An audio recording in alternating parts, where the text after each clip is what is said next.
Innal hamdalillah nahmaduhu wa nasta'inuhu wa nastaghfiruh wa na'udzu billahi min shururi anfusina wa sayyiati a'malina may yahdihillahu fala mudhillalah wa may yudlil fala hadiyalah.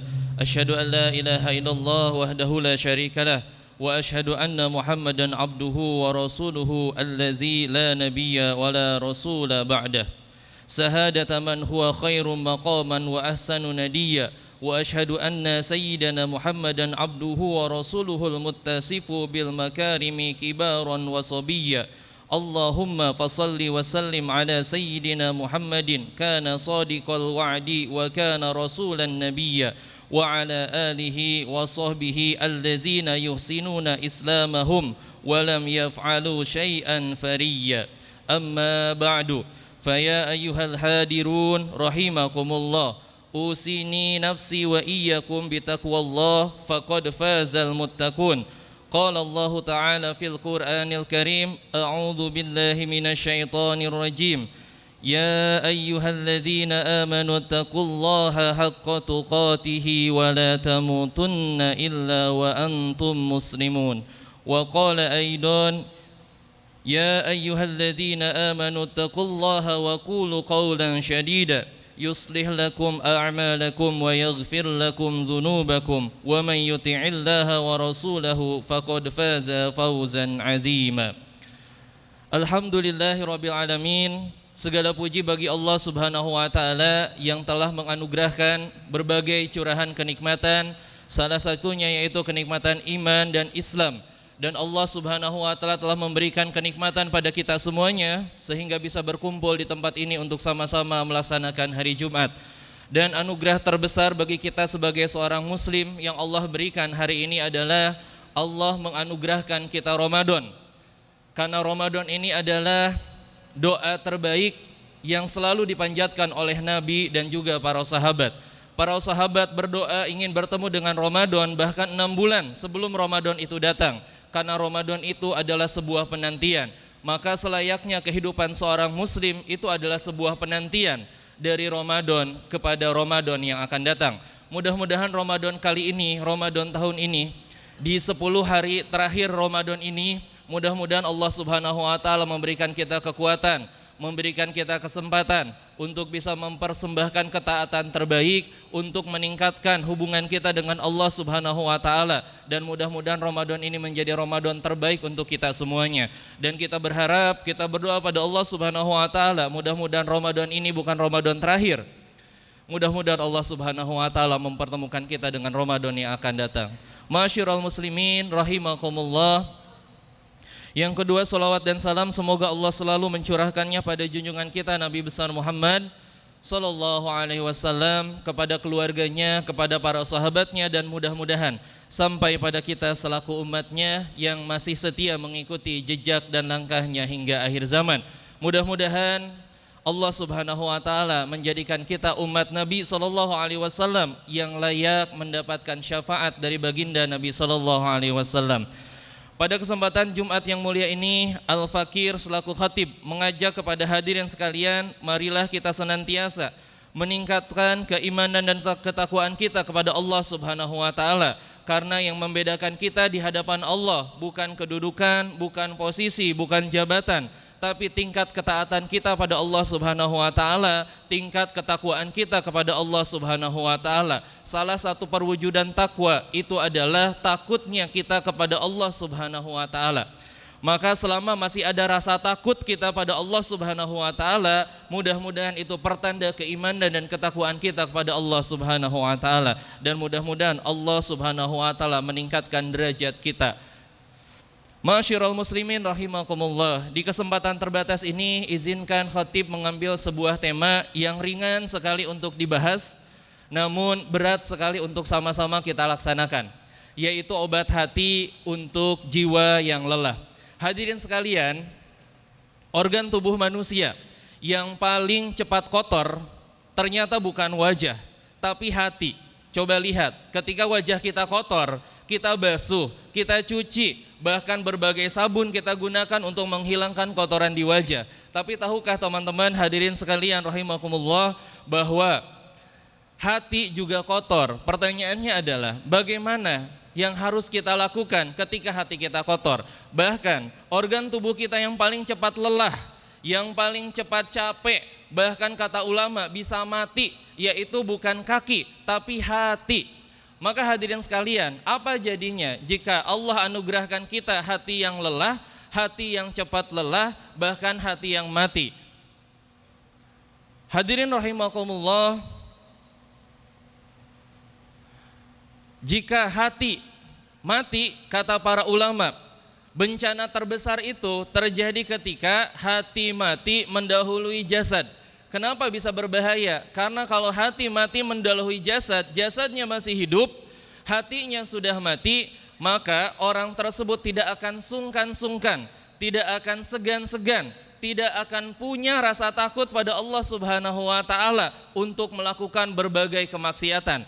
Bukan hatinya yang mati, bukan karena keimanannya yang hilang, tapi karena hatinya yang mati. Untuk itu hadirin sekalian, hari ini kita akan bahas 5 penyakit hati yang kalau kita tahu obatnya, maka Allah akan anugerahkan dalam kehidupan kita kebahagiaan yang sempurna.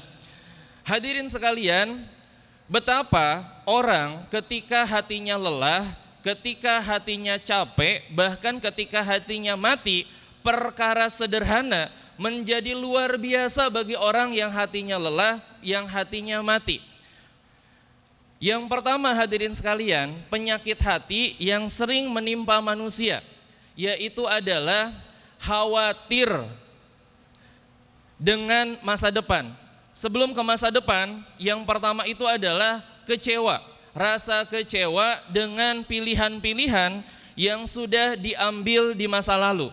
Maka salah satu penyakit hati, hati yang lelah, yang bisa membuat hati cepat mati, itu adalah rasa penyesalan, rasa kecewa terhadap pilihan-pilihan masa lalu.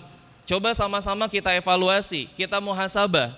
Adakah pernah kita menyalahkan Allah Subhanahu wa Ta'ala tentang sebuah penyesalan yang pernah kita lakukan di masa lalu? Biasanya dengan tanda-tanda, andai dulu saya tidak begini, pasti kehidupan saya lebih baik. Andai saya tidak bekerja di tempat ini, andai dulu saya tidak bekerja di tempat ini, pasti hidup saya lebih baik. Bahkan dalam kehidupan pernikahan juga ada yang mengatakan bahwa andai dulu saya tidak menikah dengan pasangan saya yang sekarang, pasti kehidupan saya lebih bahagia. Dan itu adalah penyakit hati yang pertama, yaitu sebuah penyesalan, sebuah kekecewaan yang tidak akan pernah terlupakan sampai dengan sekarang, karena itu adalah tanda penyakit hati. Maka hadirin sekalian, sampai kapanpun Allah tidak akan pernah menganugerahkan kita hidup yang bahagia, hati yang bahagia, apabila masih ada penyesalan-penyesalan atas kekecewaan-kekecewaan yang telah kita putuskan di masa lalu. Maka obat dari penyakit hati yang pertama yaitu adalah ridho. Ridho itu berserah kepada Allah Subhanahu wa Ta'ala. Karena bagi seorang muslim, ketetapan yang sudah Allah putuskan hari ini, bahkan di masa lalu yang sudah lewat, itu adalah keputusan Allah yang terbaik. Itu adalah pilihan dari Allah. Karena bagi Allah mudah. Masa lalu kita Allah tetapkan kepada pilihan sesuai dengan keinginan kita. Mudah bagi Allah untuk menghalangi kita dan mengarahkan kepada pilihan yang sesuai dengan keinginan hati kita. Tapi hadirin sekalian, Allah lah yang menetapkan suatu keputusan di masa lalu yang bisa jadi berdampak pada kehidupan kita hari ini. Maka obatnya adalah ridho. Yakinlah keputusan di masa lalu yang kita lakukan, pilihan-pilihan masa lalu yang kita lakukan, itu adalah izin dari Allah, itu adalah takdir dari Allah Subhanahu wa Ta'ala. Dan bagi seorang yang beriman, kita yakin bahwa pilihan-pilihan di masa lalu itu adalah hak prerogatifnya Allah Subhanahu wa Ta'ala atas diri kita. Maka tugas kita supaya mengobati hati kita yang pertama adalah ridho. Karena ridho ini berarti kita meyakini pilihan Allah itu adalah pilihan yang terbaik. Kehendak Allah di masa lalu yang sudah menjadi keputusan kita di masa lalu, itu adalah takdirnya Allah. Maka ketika kita selalu menyesal selalu kecewa, sebenarnya bukan kecewa tentang pilihan masa lalu kita, tapi kita kecewa pada Allah yang menetapkan masa lalu yang tidak sesuai dengan keinginan kita. Astagfirullahalazim. Hadirin sekalian, ma'asyiral muslimin rahimakumullah, maka obat hati yang pertama adalah ridho.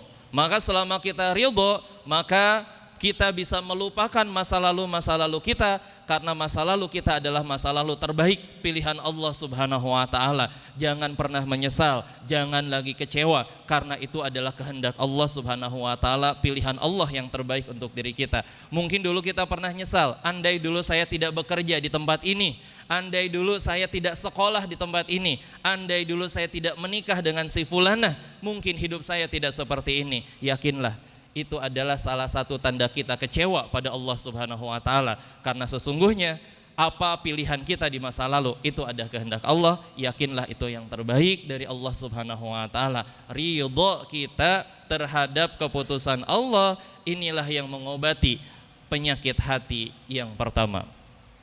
Kemudian yang kedua, dari masa lalu kita pindah ke masa depan. Apa yang membuat hati manusia itu sakit, bahkan bisa mati? Yang kedua itu adalah khawatir terhadap masa depan. Khawatir itu berkorelasi dengan cemas, kecemasan menjalani kehidupan di masa depan. Nanti bagaimana kalau begini? Nanti bagaimana kalau begitu? Ini ada pembayaran bulan depan, besok, minggu depan, bulan depan, beberapa bulan ke depan. Ini harus segera ditunaikan. Betapa khawatir yang berada di masa depan itu ditarik khawatirnya itu sampai dengan hari ini, sehingga kehidupan kita hari ini menjadi kehidupan yang penuh beban, padahal beban-beban itu ditetapkan di masa depan. Misal cicilan di masa depan, hutang yang harus dibayar jatuh tempo beberapa hari ke depan, tagihan anak sekolah, bayaran ini bayaran itu di bulan-bulan ke depan. Dan itu beban-beban yang menjadi tanggungan kita hari ini. Dan betapa khawatirnya kita terhadap kehidupan masa depan. Maka hidup kita hari ini tidak akan pernah bahagia ketika kita khawatir terhadap sesuatu yang belum terjadi. Anak sekolah harus bayaran listrik, harus siap uang makan, sekarang THR, harus beli ini, harus beli itu.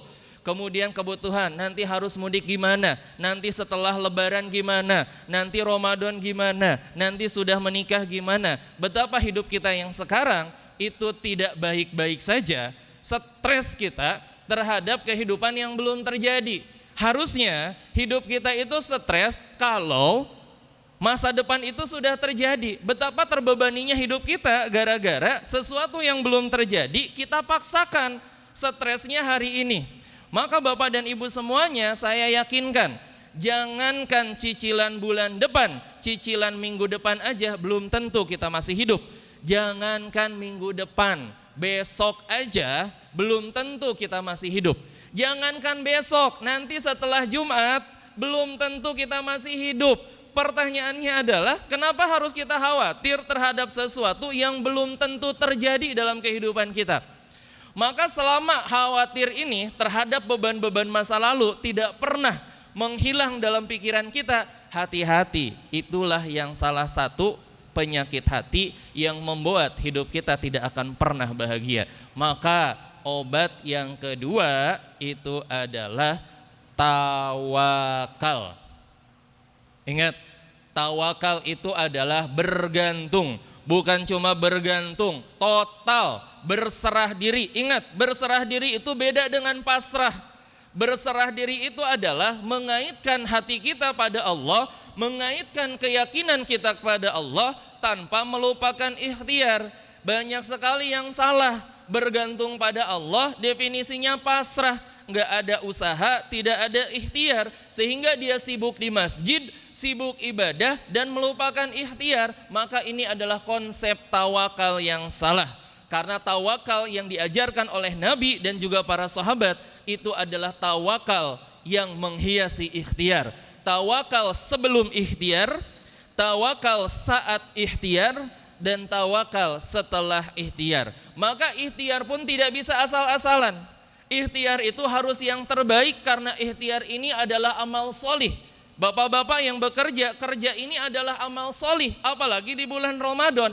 Maka persembahkan yang terbaik dari ikhtiar ini. Jangan dikurangi mentang-mentang kita sudah punya Allah. Tidak seperti itu konsepnya. Betapa banyak orang ikhtiar, kita ikhtiar mati-matian mempersembahkan ikhtiar yang sempurna, dan solusi itu tidak ada hubungannya dengan ikhtiar kita. Maka ikhtiar di sini adalah tawakal, yaitu proses kita merayu Allah Subhanahu wa taala. Jadi ikhtiar itu proses kita merayu Allah. Kalau merayu Allah berarti harus yang terbaik. Makanya kita bisa belajar dari Siti Hajar. Bagaimana Siti Hajar itu ketika ditinggalkan Nabi Ibrahim di Mekah, yang di situ padang pasir, gak kebayang ada air sama sekali. Tapi cukup dengan total pasrah bergantung pada Allah Subhanahu wa taala, yakin bisa hidup di tempat itu. Maka ketika Nabi Ismail haus, nangis. Maka yang dilakukan oleh Siti Hajar itu ikhtiar. Sekarang menjadi salah satu ibadah haji, yaitu sa'i dari Safa ke Marwah. Bukan sekali, bukan 2 kali untuk mencari air, tapi sampai dengan 7 kali bolak-balik, tidak ada henti. Baru Allah Subhanahu wa taala turunkan air, bukan di bukit Safa, bukan di bukit Marwah, tapi di kakinya Ismail. Itu adalah air Zam-Zam yang sampai dengan hari ini kita sama-sama minum. Dan itu tidak ada hubungannya dengan ikhtiarnya Siti Hajar. Karena ikhtiarnya Siti Hajar, dia tahu tidak mungkin Allah turunkan di Safa dan Marwah, tapi tetap dia nggak tahu harus berbuat apa. Dia hanya bisa mempersembahkan ikhtiar yang terbaik, dan cuma itu yang dia bisa, maka dia lakukan sampai dengan 7 kali, sehingga Allah luluh dan turunkan air yang tidak akan pernah ada habisnya di kaki Nabi Ismail alaihissalam. Itulah tawakal. Itulah tawakal yang menghiasi ikhtiar kita. Maka jangan hilangkan tawakal itu dengan ikhtiar, karena tawakal itu adalah obat hati kita, supaya hati kita tenang sehingga kita bisa fokus mempersembahkan ikhtiar yang terbaik. Dan ingat, ikhtiar itu adalah amal solih kita kepada Allah Subhanahu wa taala. Yang ketiga, apa yang membuat hati kita sakit? Apa yang membuat hati kita lelah? Apa yang membuat hati kita cepat mati? Yang ketiga itu adalah selalu merasa kurang terhadap nikmat Allah yang dianugerahkan hari ini. Coba gimana gak sakit hati kita, hadirin sekalian. Masa lalunya kecewa, masa depannya khawatir, yang sekarang selalu kurang. Dan demi Allah, kita tidak akan pernah merasakan kebahagiaan sampai kita benar-benar menerima apapun yang sudah Allah berikan pada kita dan menganggap itu adalah rezeki yang terbaik. Maka obat hati dari yang ketiga itu adalah syukur. Dan syukur itu adalah kalimat perintah. Apapun yang kita dapatkan, kalau tidak dimulai dari syukur, maka nikmatnya akan kurang. Coba bapak-bapak semuanya, ya. Ketika kita memberikan uang kepada istri kita 50.000, tentu responnya biasa aja. Coba ketika kita berikan uang tersebut kepada pengemis di jalanan, lihat responnya seperti apa. Dicium-cium, didoain panjang, beda banget. Apa yang membedakan padahal nominalnya sama? Ternyata yang membedakan adalah rasa syukurnya. Maka berapapun uang yang kita punya, kalau rasa syukurnya hilang, itu nggak akan pernah nikmat. Dan sekecil apapun uang yang kita punya, harta yang kita punya, sekecil apapun, kalau nikmatnya besar, syukurnya besar, maka harta tersebut bisa dinikmati dan lezat rasanya. Dan lezat itu karena kita bersyukur. Makanya kata Nabi, kalau kita bisa bersyukur terhadap yang kecil, maka mudah untuk bersyukur terhadap yang besar.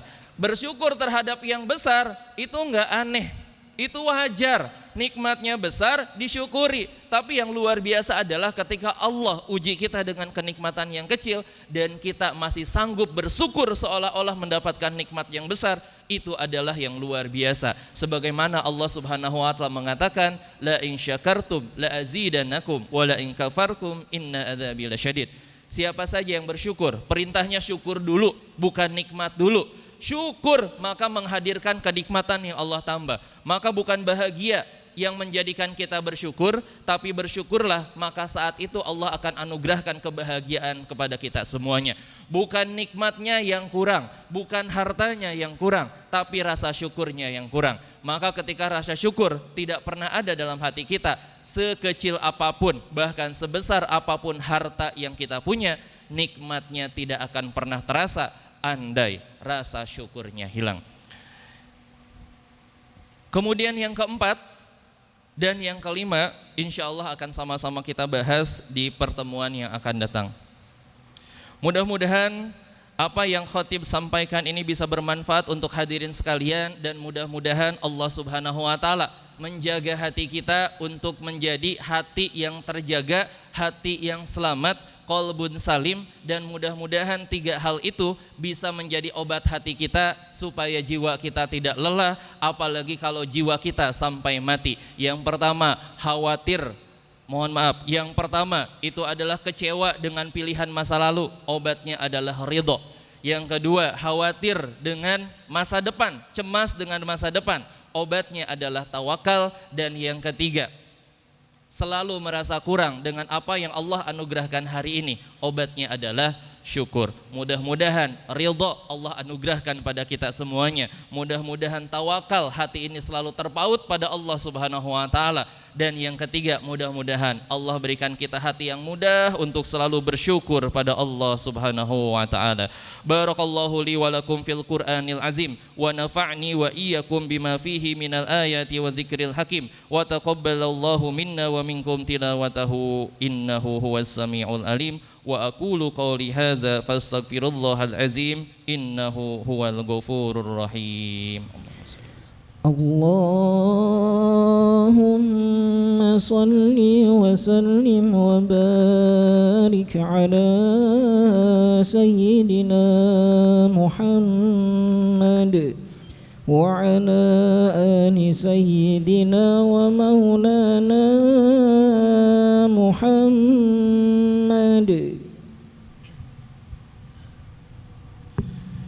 Alhamdulillahi ala ihsanihi wa syukru lahu ala taufiqihi wa imtiyanihi wa asyhadu an la ilaha illallah wahdahu la syarikalah wa asyhadu anna sayyidana Muhammadan abduhu wa rasuluhu da'i ila ridwanih. Allahumma salli ala sayyidina Muhammadin wa ala alihi wa ashabihi wa sallim tasliman katsira. Amma ba'du, faya ayyuhan nas ittaqullaha fima amara wa antahu amma naha wa'lamu anna Allaha amarakum bi amrin bada'a fihi bi nafsihi wa sanna bi malaikatihil musabbihati bi qudsih. Wa qala ta'ala inna Allaha wa malaikatahu yusalluna 'alan nabi ya ayyuhalladzina amanu sallu 'alaihi wa sallimu taslima. Allahumma salli ala sayyidina Muhammadin sallallahu alaihi wasallim wa ala ali sayyidina Muhammadin wa ala anbiya'ika wa rasulika wa malaikatil muqarrabin. Wardallahumma anil khulafa'ir rasyidin Abi Bakrin wa Umar wa Utsman wa Ali wa an baqiyati sahabati wa tabi'ina wa tabi'ihim lahum bi ihsanin ila yaumiddin wardu anna ma'ahum bi rahmatika ya arhamar rahimin.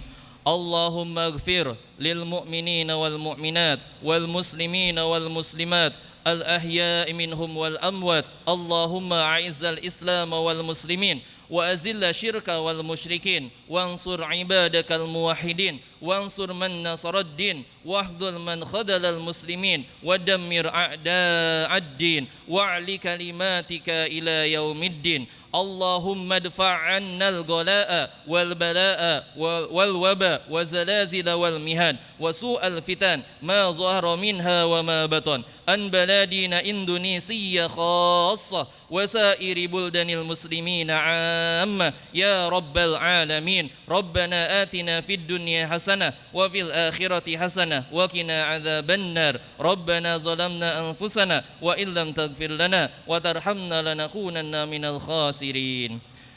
عباد الله إن الله يأمر بالعدل والإحسان وإيتاء ذي القربى وينهى عن الفحشاء والمنكر والبغي يعظكم لعلكم تذكرون واذكروا الله العظيم يذكركم واسألوه من فضله يعطكم واشكروه على نعمه يزدكم ولذكر الله أكبر. أقم الصلاة. الله أكبر الله أكبر أشهد أن لا إله إلا الله أشهد أن محمدا رسول الله حي على الصلاة حي على الفلاح قد قامت الصلاة قد قامت الصلاة الله أكبر الله أكبر لا إله